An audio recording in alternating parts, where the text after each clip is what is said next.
Bueno, muy buenas tardes. Mi nombre es Omar Otálvaro. Estamos acá en compañía de nuestro compañero Eleuterio Martínez. El día de hoy queremos compartir algunas reflexiones, algunos conocimientos acerca de la importancia de la vida. Y como dice el título del diálogo del día de hoy, el bien más preciado de la naturaleza. Eleuterio, muy buenas tardes y bienvenido a esta transmisión. Muy buenas tardes, Omar. Para mí es un placer poder compartir contigo y con todos los amigos y compañeros de Asoprovida. Bueno, muchas gracias, Eleuterio. Bueno, realmente el día de hoy queremos generar como esa reflexión, como decía yo hace un ratico.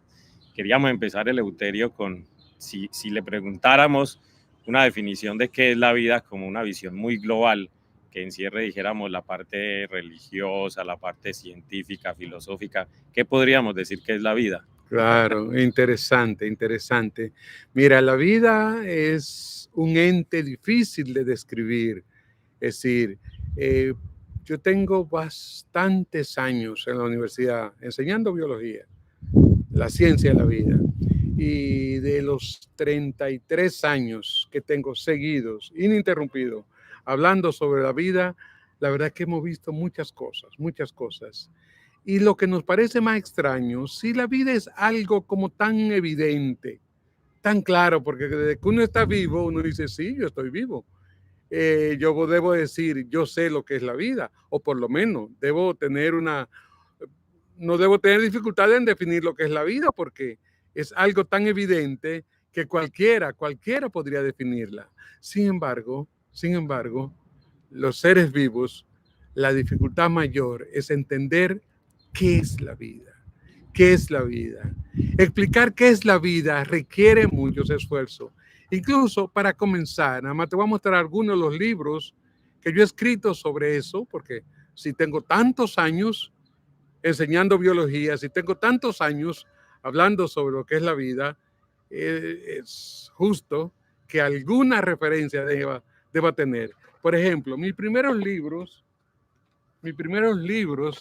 sobre la vida, el libro más grande, este libro de ciencia, se llama Biodiversidad, Suma Total de la Vida.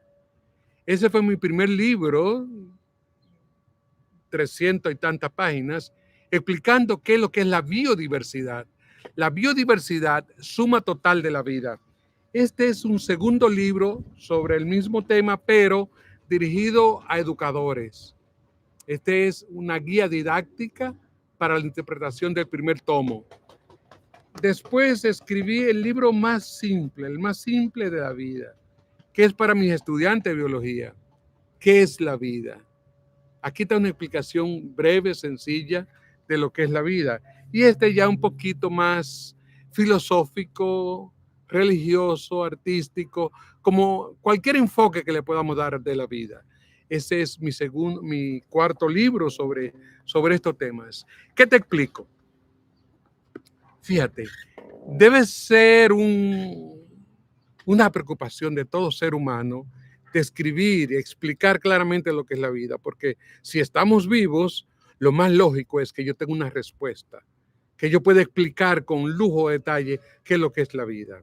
Fíjate, hablando científicamente, la vida se refiere como a un ente o a una fuerza que poseen los organismos biológicos, claro, que tienen la vida, que le permite estar organizados, tener metabolismo, reproducirse, adaptarse, evolucionar, realizar metabolismo, es decir, una serie de funciones que tienen que desarrollar los seres vivos, y por eso decimos esa es una vida.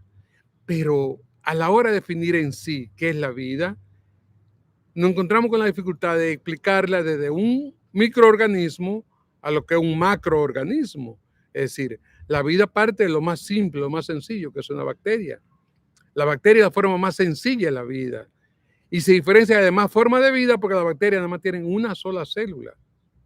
Pero hay otros organismos que son unicelulares. Pero ¿cuál es la diferencia entonces que marca la diferencia de una célula con las demás formas de vida? En que las bacterias no solamente tienen una sola célula, sino que no tienen núcleo. O lo que es lo mismo, las funciones del núcleo están regadas, distribuidas en todo el citoplasma. Y por eso se dice que las bacterias no tienen citoplasma porque no tienen núcleo. Entonces lo que tienen es protoplasma, es decir, todo es plasma. Por eso es que las bacterias son tan difíciles de entender, hasta el punto de que nosotros asociamos las bacterias con las enfermedades. De que hablamos de bacterias, la gente primero que piensa enfermedades. Y mira qué equivocación más grande tenemos. Todos los mamíferos, todos los seres humanos, dependemos esencialmente de las bacterias para poder estar vivos. Mira, la vida, y ahí comienzo con la primera definición científica, la vida es vidas. Es decir, nosotros estamos formados por millones, trillones de formas de vida, porque cada célula es un ser vivo, cada organismo es un ser vivo, y nosotros tenemos cualquier cantidad de formas de vida. No hay una computadora que sea capaz de contar todas las células que nosotros tenemos. Imposible. Imposible, mira, solamente en un dedo, en el dedo meñique, no te puede contar toda la forma de vida, todas las células que nosotros tenemos. Es decir, es como pensar contar las arenas que tenemos en una playa. Es decir, la vida es algo maravilloso. Después hay otros seres vivos que sí se diferencian de la bacteria porque sí tienen núcleo. Es decir, las bacterias que no tienen núcleo. Y esa es la gran ventaja que tienen. Porque tú la atacas, por ejemplo, que le ponen antibióticos y todas esas cosas. Las bacterias tienen la facilidad que como no tienen núcleo, porque en el núcleo que está el DNA y el RNA, que son los materiales nucleicos que garantizan la vida.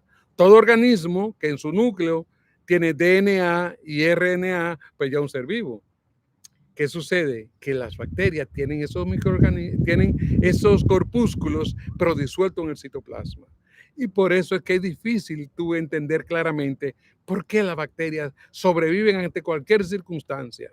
Para que tú no más tengas una idea, si la temperatura baja demasiado, una bacteria es capaz de enquistarse en sí misma, congelarse, entrarse en el hielo, durar 100 años, 1000 años, 1.000.000 de años, 10 millones de años, 40 millones de años. Y si todo se descongela y vuelve a la temperatura ambiente, pues ellas se quitan la pijama y siguen viviendo como si nada ha pasado. Es decir, no hay forma de explicar la capacidad que tiene la bacteria para sobrevivir. Es algo extraordinario. Pero la forma de vida siguiente, es decir, la que le sigue a las bacterias, son los hongos. Los hongos son seres unicelulares también. No se ven, salvo algunos que son macrohongos. Pero los hongos normalmente son microscópicos, tú no lo ves, pero ya tienen núcleo y citoplasma.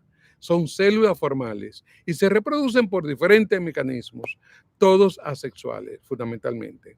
Hay otra forma de vida que son casi plantas, pero no son plantas, o son casi animales, pero no son animales.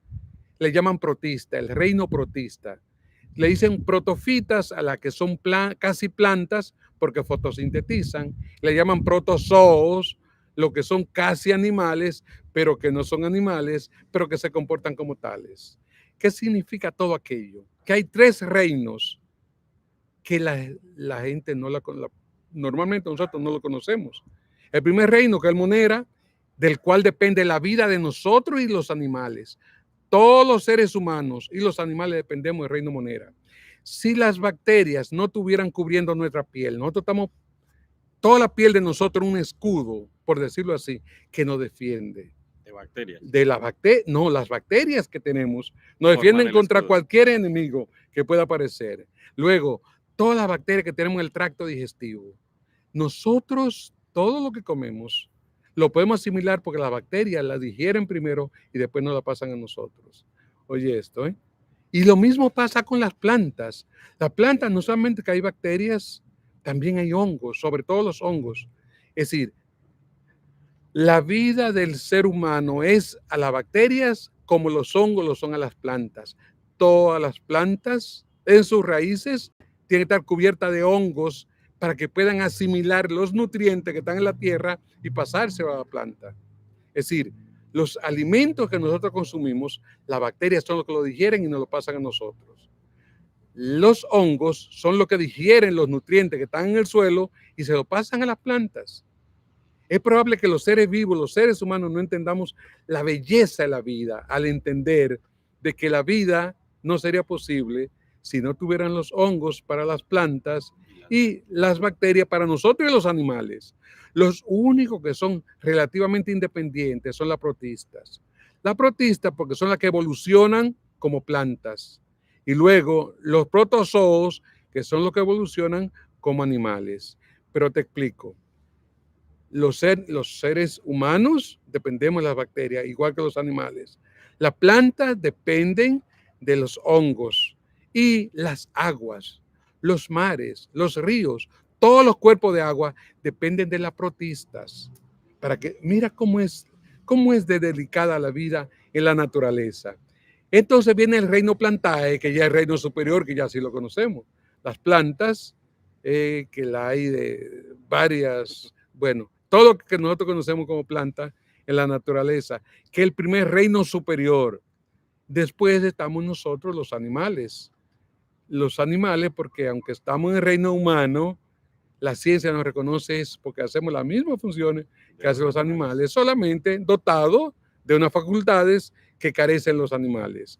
Esa es la gracia de la vida. Entonces, biológicamente hablando, una vida es todo ente biológico que es capaz de organizarse, es decir, tener células, tejidos, órganos, sistemas, organismos, y esos organismos convierten en poblaciones, la población en comunidades, las comunidades en ecosistemas, los ecosistemas en biomas y por último la biosfera, que es la suma total de todas las formas de vida que existen en la naturaleza. ¿Qué significa eso? Que la vida comienza siendo algo tan simple como una bacteria y puede terminar como es el universo en su totalidad. Mira cuántas cosas interesantes. Ahora, una definición científica, filosófica, artística, religiosa, como tú quieras, es que lo único que estamos seguros es de que la vida es autónoma. La vida se gobierna a sí misma, o lo que es lo mismo. La vida nadie la puede destruir, porque por más esfuerzo que tú hagas para eliminar la vida en su totalidad, no hay forma. No se puede. No se puede. Lo otro, la forma más fácil de entender la vida, o por lo menos la que yo le doy a mis estudiantes, para ponerlo a pensar, para ponerlo a reflexionar, la vida es la residencia momentánea que Dios hace en la materia. Reflexionemos eso. La vida es la residencia momentánea, porque fíjate, nosotros duramos ¿cuántos años? Cuando duramos demasiado, duramos 80, 90, 100 años, pero ya, ahí termina todo. Ahí me surgía otra pregunta, Eleuterio, porque en lo que nos estabas contando, me surge la pregunta entonces, ¿cuál es el origen de la vida? ¿De dónde viene? Porque una vez hablaba con una persona de una universidad que estudiaba, un profesor de ingeniería biomédica. Yo le preguntaba, bueno, que para él, ¿qué era la vida? Él me decía que la vida era un tipo de energía que animaba los cuerpos. Pero yo le preguntaba, bueno, ¿y esa energía de dónde fluyó? ¿De dónde viene? ¿De dónde sale? Y él decía, pues no sé. De hecho, ¿cuál será el origen de la vida? Es interesante. Mira, la vida científicamente también se define como una fuerza. Es una fuerza que poseen los seres que actúan sobre ella. Por ejemplo, tú y yo estamos vivos porque hay una fuerza que actúa en nosotros. ¿Sí? El ser de nosotros opera con esa fuerza y por eso nos manifestamos como organismo biológico. Científicamente hablando, eso es correcto. Claro. Ahora, entenderlo como una fuerza, pero ¿qué es una fuerza? Una energía. ¿Y de dónde proviene? Una energía. ¿De dónde proviene? ¿De dónde viene? Por eso es que se dice que la vida es la residencia momentánea que Dios hace en la materia, expresándose en nosotros, por ejemplo. Es decir, en el tiempo que Dios opera dentro de nosotros, estamos vivos. Es decir, es como que el espíritu, como que Dios comparte su espíritu con el organismo que lo representa.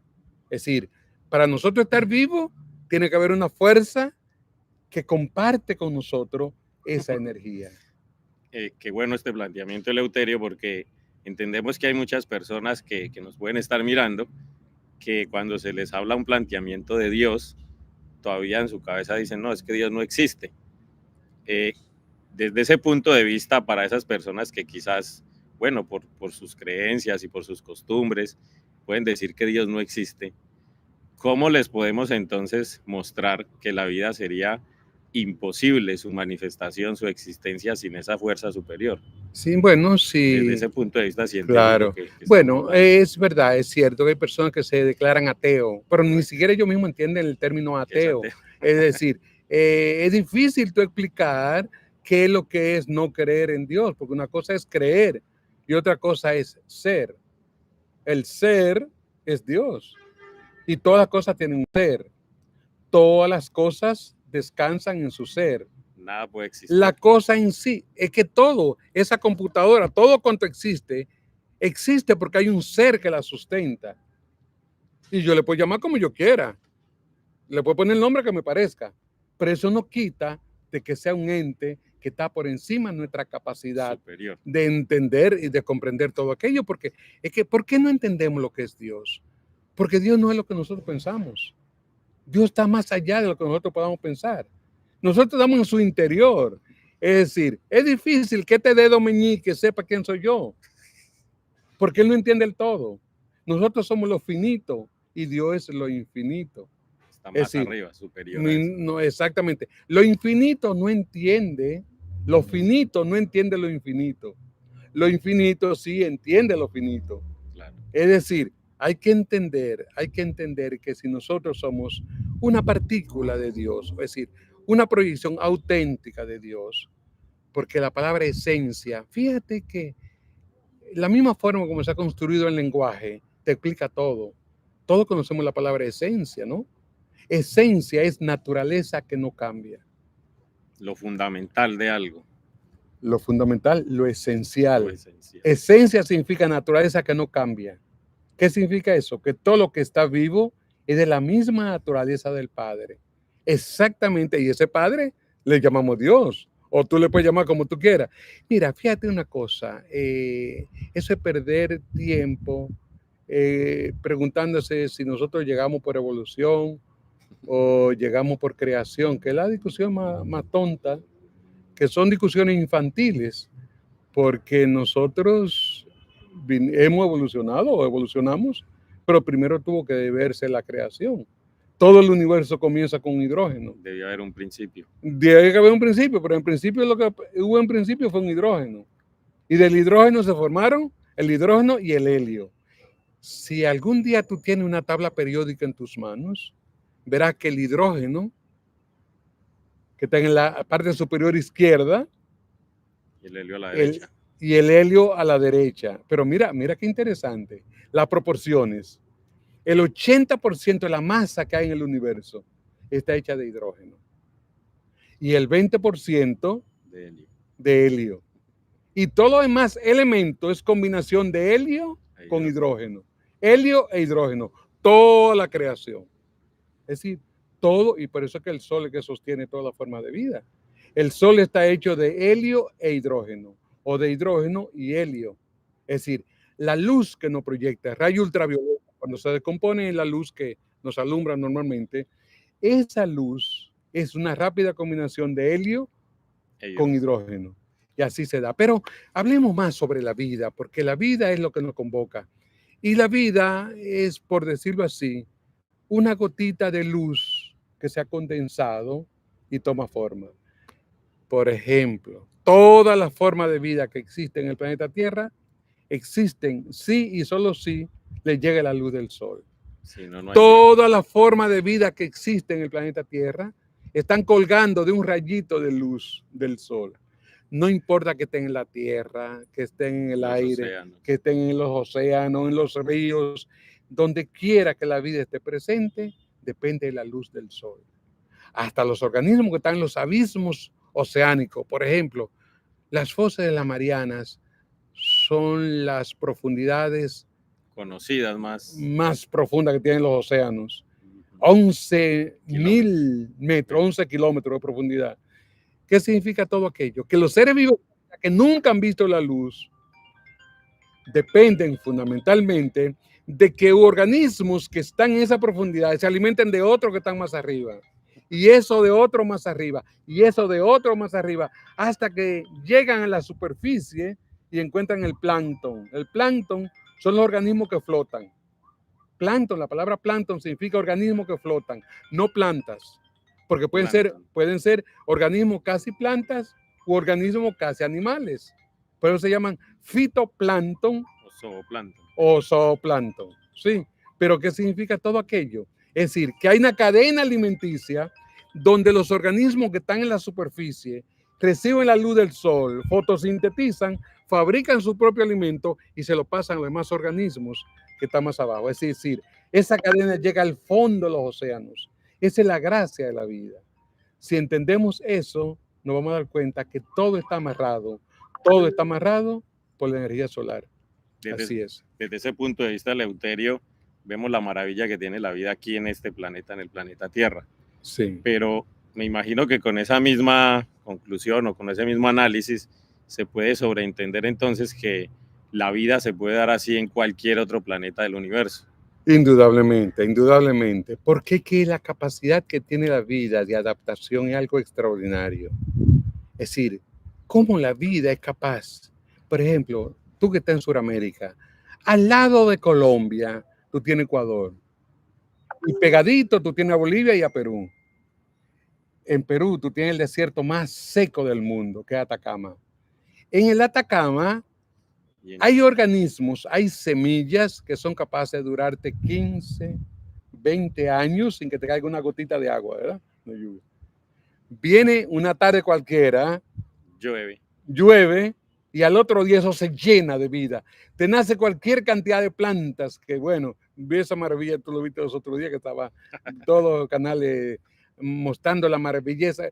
¿Cómo, de dónde vino tanta semilla? ¿Cómo pudieron florecer tantas plantas? Nomás con una pequeña lluvia.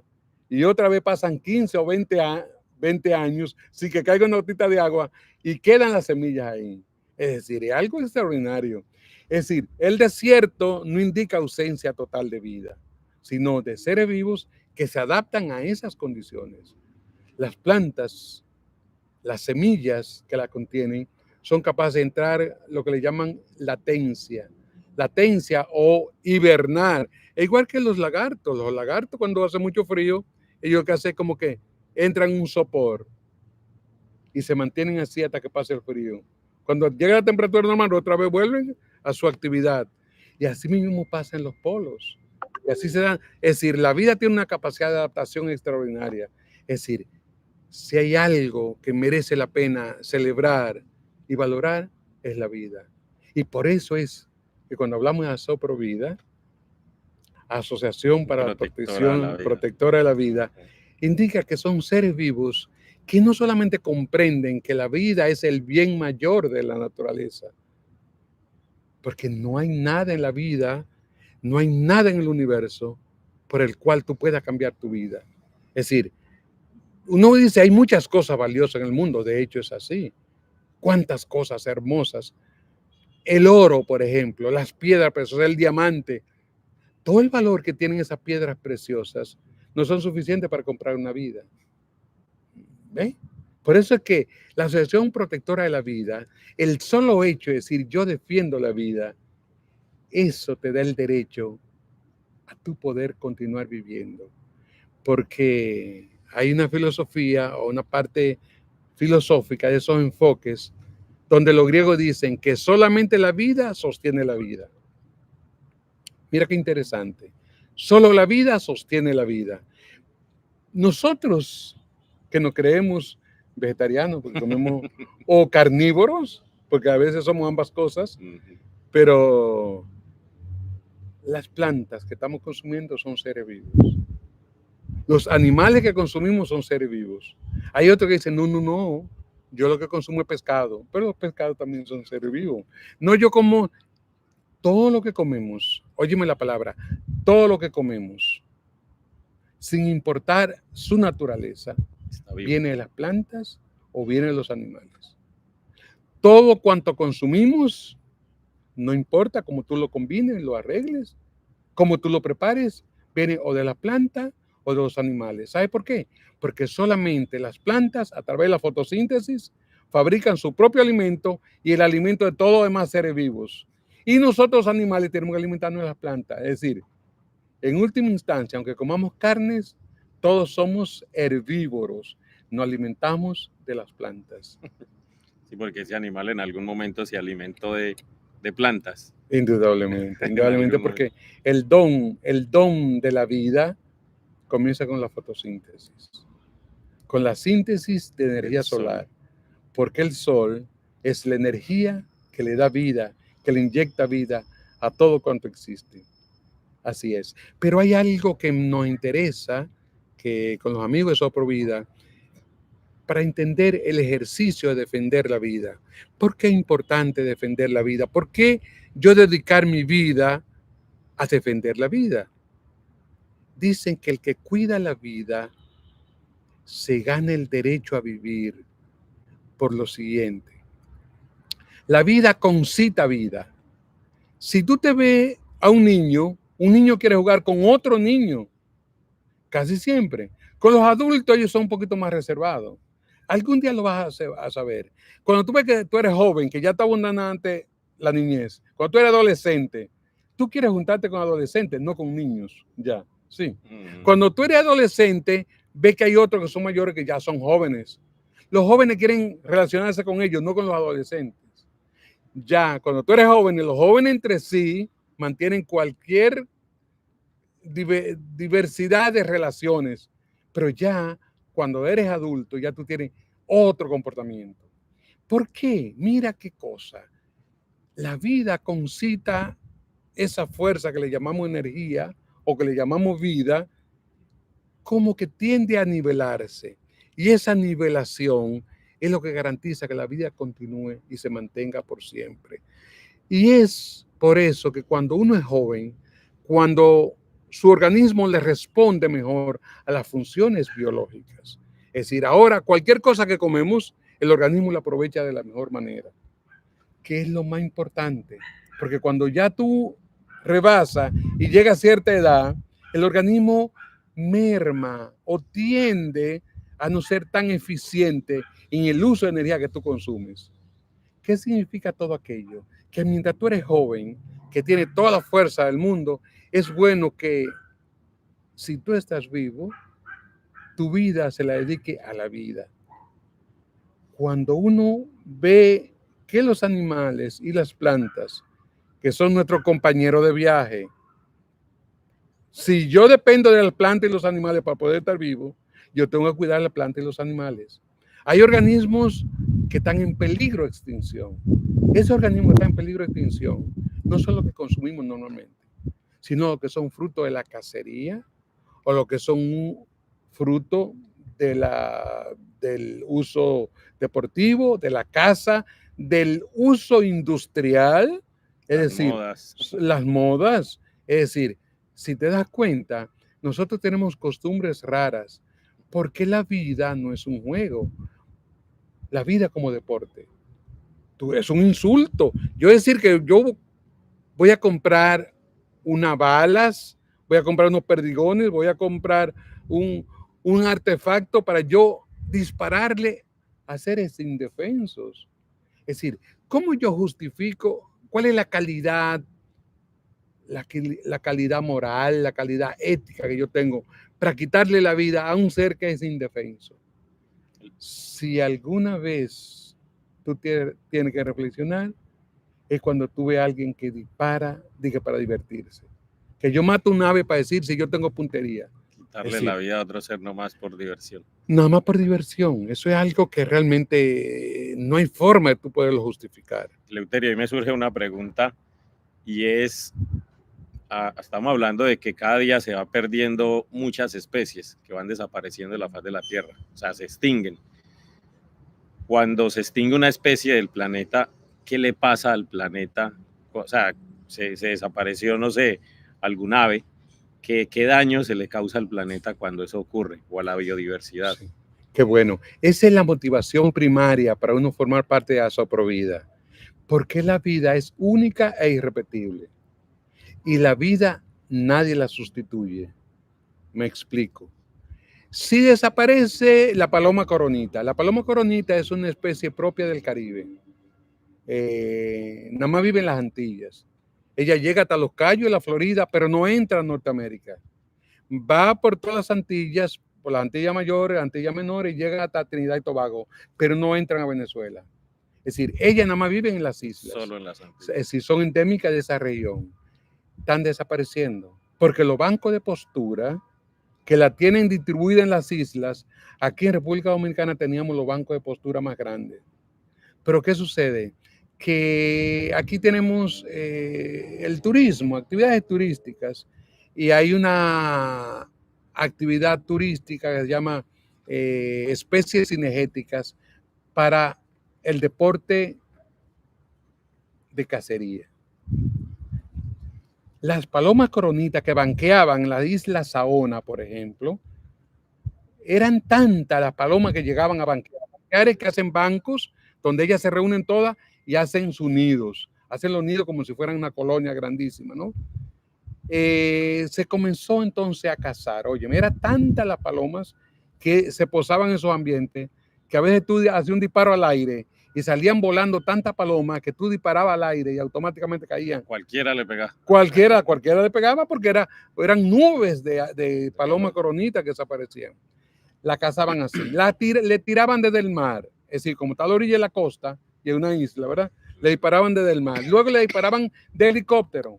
Le tiraban desde lanchas. Los campesinos que vivían en los alrededores remeneaban las matas para recoger los polluelos, echarlo en saco y llevárselo. Son cosas que dan ganas de llorar. Y así ha ido desapareciendo esa especie de paloma coronita. ¿Qué tú me preguntas? Que si desaparece la paloma coronita, bueno, quedan más tórtolas o quedan otro tipo de palomas o quedan... No. El papel, la función que hace la paloma coronita no lo puede hacer ninguna otra especie. Mira qué ejemplo te puedo poner. Si una madre tiene 5 hijos, y se le muere el segundo, una madre con 5 hijos, se le muere el segundo, le quedan 4. ¿Tú crees que esos 4 hijos pueden de alguna forma tapar el hueco del que se fue? Imposible. No. Entonces eso mismo pasa con la naturaleza. Es imposible que tú puedas decir que cuando una especie desaparece, ese hueco se le pueda llenar. No se puede. Y de ahí la importancia que tenemos de cuidar todas las especies que están amenazadas. La vida como tal merece, mira, la única justificación que hay para uno consumir una especie de esa que no son porque normalmente las que consumimos se cultivan. Todas las plantas que comemos son plantas cultivadas y los animales que consumimos son animales de granja. Tú los crías especialmente para alimentarte. Ese no es pecado. La granja de peces, la granja de pollo, es decir, son granjas, son animales que tú los cultivas para consumo. Ese no es el problema. Ahora, cuando está en su vida silvestre, cuando está en la naturaleza, es un crimen tú ir a cazar para tu comer, salvo algunos sitios donde las poblaciones son muy altas, pero la naturaleza se regula a sí misma. Lo ideal es consumir especies que se cultiven en granjas solamente o plantaciones naturales. De lo contrario, es un daño que se le hace a la naturaleza. ¿Por qué? Porque mientras tú consumes lo que tú plantas, tú mismo has hecho el esfuerzo por sostenerte. No le hace daño a la naturaleza. Ahora, cuando son especies sumamente difíciles de reproducir, por ejemplo, el ébano verde. El ébano verde es una de las plantas preciosas que hay en el mundo. De hecho, cuando tú hablas de un ebanista, el que sabe trabajar el ébano. Es como el que trabaja el oro. Es decir, que tú no puedes perder nada. Claro. El ébano es una especie que cuando se pone madura, se pone verde, verdosa. Y a medida que va pasando el tiempo, se pone más verdosa y tiene como un aceite especial. Y esa madera dura todo el tiempo del mundo. Por eso es el valor del ébano. Sí, es una especie que está en vías de extinción. Y está desapareciendo, ¿sabe por qué? Porque la están utilizando personas que compran esa madera, dan todo el dinero del mundo porque tienen la plata suficiente para hacerla. Sin embargo, le hace un daño irreparable a la naturaleza. ¿Por qué? Nada más están puntitos. Por ejemplo, El ébano verde, Magnolia pallescens, nada más está en República Dominicana, no hay en otro lado del mundo. No existe en otro lugar. Si nosotros la acabamos aquí, es una especie que dijo para siempre, extinguió. adiós, se extinguió. Ese es el daño. Por eso es que Asoprovida tiene que especializarse en hacer esfuerzo por cuidar la vida en los mares, en los bosques, en cualquier ambiente donde tengamos la vida, pero haciendo énfasis en aquellas especies que no se pueden reproducir tan fácilmente. De ahí que la importancia de este diálogo que tú y yo tenemos es justamente que los jóvenes de Asoprovida entiendan que no son cualquier persona, porque la persona que ama y respeta y cuida la vida es una persona que ha entendido el verdadero sentido de la vida, una vida con propósito, una vida orientada a que ella se sostenga y se mantenga por siempre sobre la faz de la naturaleza, sobre la faz, sobre la superficie, sobre el universo, porque ella es única e irrepetible. Leuterio, me viene otra pregunta y es, en el proceso que vamos de extinguir especies del planeta, tanto vegetales como animales, ¿será que podemos estar pensando que en algún tiempo no muy largo la vida dentro del planeta Tierra pueda llegar a un estado de esos que mencionabas ahora que hacen las bacterias, por ejemplo, como un estado de stand-by o un estado de hibernación? Toda la vida del planeta, o sea, por el daño que le está causando, el planeta en algún momento puede llegar a eso. Bueno, hay que darte cuenta que no, que la vida no hay forma de tú eliminarla. Ella siempre se mantendrá. Lo que sí es que hay grupos, hay expresiones vitales que sí pueden desaparecer. Y una de las más vulnerables es la especie humana. Aunque parezca mentira, nosotros desaparecemos y para nada tiene que ver lo que pasó con las plantas ni con los animales. Las plantas y los animales van a continuar ahí, igualitos. Primero porque ellos tuvieron antes que nosotros. Claro. Nosotros fuimos los últimos en llegar y sumarnos a la cadena evolutiva. Entonces, significa entonces de que no importa lo que hagamos. La vida va a continuar. La vida va a continuar. Y el único daño lo estamos haciendo nosotros mismos. O sea, porque nosotros somos la especie, somos, por decirlo de alguna forma, el grupo más vulnerable que existe en la naturaleza. O sea, entonces, por respeto a nuestra propia vida, tenemos que cuidar la vida. Todo lo que le estamos haciendo hoy en día a la naturaleza, con tanta contaminación, con tanto agrotóxico, realmente es un daño que va a repercutir en nosotros los seres humanos. Indudablemente. Porque tú eras bueno, hay algunos seres vivos que también sufren mutaciones, y es verdad. Hay muchos animales, hay muchas formas de vida que mutan por el uso de agroquímicos, y no solamente los agroquímicos, las radiaciones, todas las formas industriales que estamos utilizando, el uso mismo de la tecnología, todo eso está afectando buena parte de la forma de vida que hay en el planeta. ¿Qué significa todo aquello? De que la vida sí es verdad que la estamos alterando, pero en la naturaleza ella es capaz de absorber cualquier impacto negativo y recuperarse. Porque una de las características de la vida es la homeostasis. La homeostasis es la capacidad que tienen los seres vivos a recibir impacto y luego a reponerse. De regenerarse. De regenerarse. Ahora hay un término muy famoso, se llama resiliencia. Si tú te pones a ver, no hay una palabrita más popular, la frasecita más bonita, más hermosa, se llama resiliencia. Resiliencia social, resiliencia de la ciudad, resiliencia de cuando. Y nadie entiende lo que es resiliencia, porque es un término ecológico. La resiliencia es la capacidad que tiene un ecosistema para recibir impactos y recuperar su condición anterior. Resiliente es capacidad de reponer tu condición anterior, y eso nunca se da.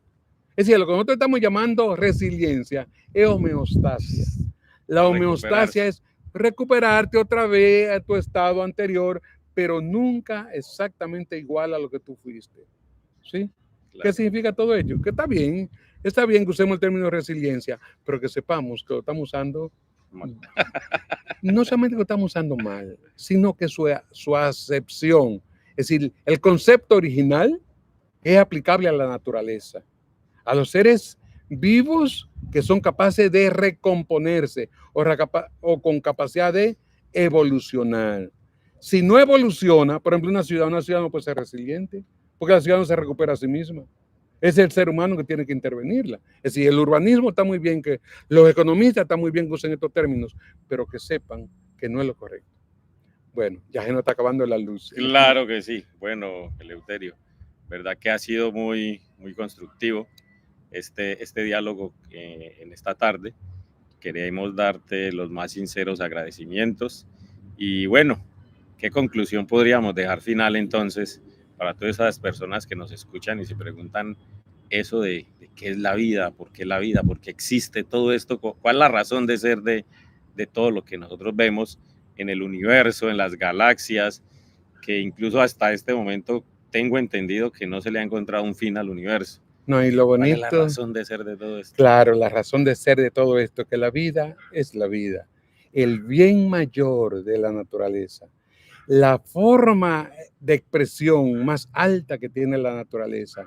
Y la vida se justifica a sí misma, es decir, la razón de ser reside en la vida misma, es de que ella es lo que yo puedo celebrar. Es decir, si hay algo en la vida que yo puedo celebrar, es la vida. Ella se sobra y se basta a sí misma. Entonces, a todo lo que amamos la vida, a todo lo que respetamos la vida, a todo lo que sentimos amor por la vida, el llamado es a que cada día renovemos nuestras propias fuerzas y tratemos de ver de qué manera hacemos que la vida sea lo más hermoso, lo más bello, que siga poblando la superficie de la tierra. Muchas gracias, Omar. Bueno, Eleuterio, muchas gracias. Y bueno, muchas gracias para todas las personas que nos vieron en esta tarde. Invitarlos a que sigamos investigando, reflexionando acerca de estos temas tan interesantes que, como decía ahorita Eleuterio, la razón de ser de la vida es la misma vida. Todos nosotros tenemos vida, pero muy poco nos preguntamos cuál es la razón de ella, por qué estamos vivos. Una feliz noche para todos y bueno, nos veremos pronto. Excelente. Excelente.